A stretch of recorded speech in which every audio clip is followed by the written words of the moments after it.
They're purposefully leaving me out of their lives to punish me for a crime I did not commit. I am only guilty of not falling madly in love with their mothers. Well, Madison actually called Janelle saying, "Dad said he didn't love you." I know, but couldn't you reach out to her? Every time I talk to her, she spreads gossip about me to the rest of the family. For years they were singing my praises, and now they're sort of loathing me. If they're trashing me to the public, I can't imagine what they're saying to my children, so it makes me very uncomfortable. Such a teenage drama. I don't like you any more than you like me. You know, it's civil war. Kody from Without a Crystal Ball recently shared some thoughts about the show Sister Wives, especially focusing on the children and their absence from the current season. If you've been watching, you might have noticed that most of the kids are no longer appearing regularly. In fact, many are barely seen, and even when they do show up, it's often just in passing. The rarest appearances are when they speak directly to the camera in solo interviews, also known as talking heads. Think about it. When was the last time you saw Gwendlyn, one of Christine and Kody's daughters, openly sharing her views on the show? Or what about Aspen, Logan, or Hunter? Apart from a few recent appearances by McKelty, Madison, Gabriel, and Savannah, mainly in the wake of Garrison's passing, the other kids are noticeably missing. The main children featured this season are the ones Kody shares with Robin. This brings up an important question. Why aren't the other kids part of the show anymore? One of the likely reasons is money.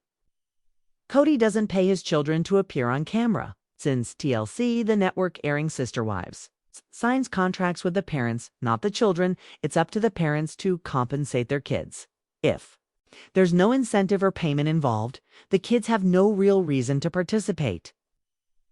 It's believed Christine does try to give her kids a small amount of money, maybe even minimum wage, for the time they spend filming.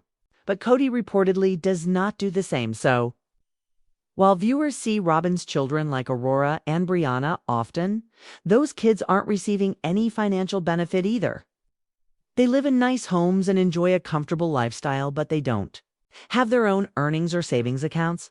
They don't receive tax forms like a typical employee would. For kids who've been featured on television for so many years, you'd expect they'd have something set aside for the future, but sadly, it doesn't seem to be the case.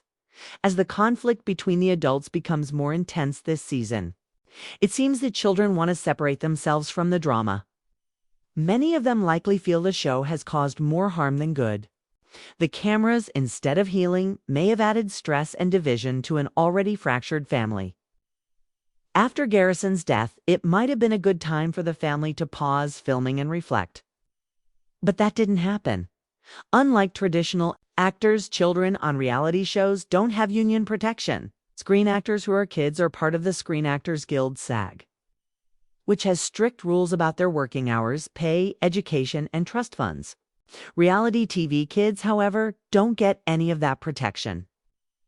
TLC has faced criticism for this in the past, profiting off children without giving them proper compensation. Still, there's hope. Gwendlyn Brown recently appeared in a Teen Vogue article that discussed the impact of reality TV on children. She shared her perspective alongside other former child stars like Hannah Gosling. Speaking out about these issues shows courage and may help drive change in how reality shows treat young participants. Gwendlyn Brown, one of the daughters from Sister Wives, recently spoke openly in an interview with Teen Vogue, sharing her experiences growing up on reality TV. Her words come at a time when viewers are still processing the emotional aftermath of her brother Garrison's tragic death, a situation that may have been linked to stress within the family, including tensions related to the show. While she didn't speak about her brother directly, what she revealed sheds light on what it's really like to grow up in front of cameras. She was only 8 when Sister Wives began. At first, Gwendlyn was excited about being on TV. She would tell her classmates about her life on a show and even compete with her siblings for attention from the film crew, who she considered part of their extended family. The show brought big changes. Her family had been struggling financially, and being on TV helped them afford things they couldn't before. Life got easier. And she remembers being grateful as a child who no longer had to worry about food or basic needs. But things shifted. As she got older, going through puberty in front of cameras was uncomfortable. Although cameras weren't allowed inside their bedrooms, she still felt watched all the time. She once had a moment of anger and walked outside to calm down, only to find a camera pointed at her. She said she felt deeply embarrassed. Even though that clip wasn't aired, she still remembers how exposed she felt. Over time, her feelings became more complicated. As a kid, she sometimes acted out for attention, but now as an adult, she looks back with mixed emotions, feeling sympathy for her younger self, while also feeling hurt about what she went through. Another problem is that even when the kids aren't on the show anymore, their names are still used by the parents in storylines. They may not want to be part of it, but they don't have much say. Their private lives can become public without their permission. Gwendlyn mentioned moments she did enjoy, like family vacations that were recorded and later served as memories she could revisit. However, the hard moments, like when her mom Christine left her dad Kody, were also filmed. Gwendlyn wasn't surprised by the divorce. She admitted she had once hoped for it, even as a child, because she saw how unhappy her parents were. She also spoke about how her opinion of reality TV has changed. As a child, being on a show felt normal, but now she sees it differently. She said she no longer wants to accept filming as her everyday life. One particularly painful moment she recalled was when a producer suddenly asked her about her sexuality. During an interview, her mother had shared that she was bisexual without asking her first, and Gwendlyn was caught off guard. She hadn't planned to come out on TV and felt it was unfair.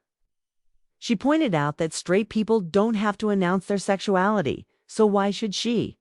The interview showed how growing up on TV can affect a child in ways people don't always see. Gwendlyn's honesty highlights how important it is to respect young people's privacy, especially when their personal lives are shared without their full consent. Gwendlyn Brown has never tried to hide her identity. She openly spoke about her sexuality on social media platforms like Twitter and Instagram. But expressing who you are online, where you have control over your words, is very different from having to talk about personal things on national television, in front of millions. Appearing on a widely viewed show like the one on TLC means that your story reaches not only people who support you, but also those who may criticize or judge. That kind of exposure can lead to unwanted attention or even discrimination, especially when it's done for the sake of boosting ratings. She didn't specifically mention it in the article, but it's been said that when Gwendlyn opened up to her family about being bisexual, Robin became upset and told her she should have saved that moment for the show. Imagine being told that something so personal should have been shared only when cameras were rolling. When life events are treated like storylines or money-making opportunities, it becomes clear that there's a serious problem. The issue of fair payment was also brought up. Many people have already spoken out against TLC, especially in light of what happened with Kate Gosselin's children and what Jill Duggar has shared. Gwendlyn echoed their experiences. She said the network paid only the parents and didn't provide contracts or money directly to the kids. Later, her mother Christine began giving the children a small amount for each day they were filmed. But Gwendlyn isn't sure exactly how much she received. She admits it wasn't anything close to a fair amount for being part of a long-running TV show. A representative from TLC responded by saying they follow all legal requirements and contracts. But if the kids didn't even have contracts, how were those rules really being followed? It appears TLC intentionally paid only the parents to avoid labor laws that would protect children, such as requiring work permits or setting up trust funds. They filmed in states where child labor laws for reality TV are weak. Christine later said that although the children didn't get paid at first, the family tried to set aside money for college and cars. But viewers noticed that many of the kids drove older used vehicles, not new ones. Some cars were worth only a few $1,000s. If college money was saved, Then why did several of the boys join the military to cover education costs? Kody didn't pay for Hunter, who attended the Air Force Academy. He didn't support Garrison or Peyton financially either. And there's no solid proof he helped Gabriel. Gwendlyn once said her mother paid for her college. But it's unclear how many of the other kids received the same. And here's the truth. Paying for college isn't the same as paying someone for years of work. A college fund is a responsibility many parents take on. It's not a salary. Kids appeared on TV, had their lives shared with the world. It's Kit, and yet many of them never received payment for their time and sacrifice. Janelle's approach to paying her kids remains unknown, but based on Kody's track record, it's very likely he doesn't compensate the children he shares with Robyn either. So if you're wondering why many of the kids have stopped appearing on Sister Wives, it's because they've had their privacy violated, their personal lives used as content, and they've received no compensation for it. Gwendlyn's decision to speak up is bold and important. Her story gives people a clearer view of what really goes on behind the scenes and exposes how unfairly these children have been treated.